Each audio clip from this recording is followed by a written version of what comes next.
That was the worst possible move to pull on prime Mike Tyson. During the bout, Tyson lost his footing and ended up in an awkward stance. His opponent decided to capitalize on it and tried to land a dirty strike. Looking at Tyson's face, you could tell this was the biggest mistake of that fighter's life. That evening, his opponent was James Smith. James is a true veteran with vicious power and polished technique. He was already a former champ in his weight class and carried a massive amount of pride. Smith stood out for his KO power, consistently putting his opponents to sleep. But this time, his opponent was clearly biting off more than he could chew. Tyson was already on his path to greatness, and the GOAT debates surrounding him were already heating up. From the opening seconds of the bout, Tyson landed a flush shot and shut down any chance of a counterattack. He was fluid with his footwork, making sure he wasn't a stationary target. It was a nightmare for Smith to find the range on a young, shifty Tyson. For now, the exchanges were mostly missing, with no visible damage on either side. Tyson kept closing the gap, landing heavy leather on the taller Smith. Smith managed to stick a couple of jabs to the chin,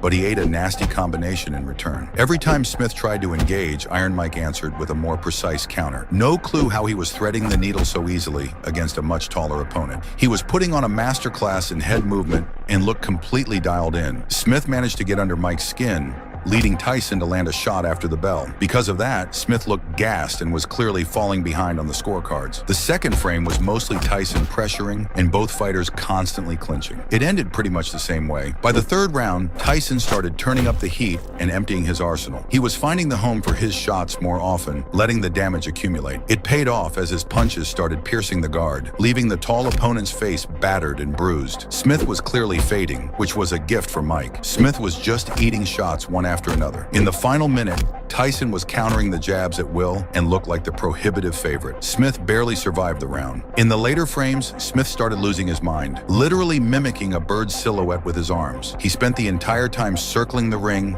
and hopping around, making zero effort to engage. He was so gun-shy that he just pedaled away in circles, doing anything to avoid trading again. This was driving Tyson insane, so he kept stalking him, looking for the Shadow Realm knockout. Then came the turning point of the bout. Well, that was almost hit him on the floor there. Tyson ramped up the volume, even as fatigue started to set in. True to form, Smith just ran even harder. Tyson was methodically banking rounds and setting the stage for the climax. It's impossible to count how many times he closed the distance and pierced Smith's guard. Ultimately, both fighters made it to the final bell. By unanimous decision, Mike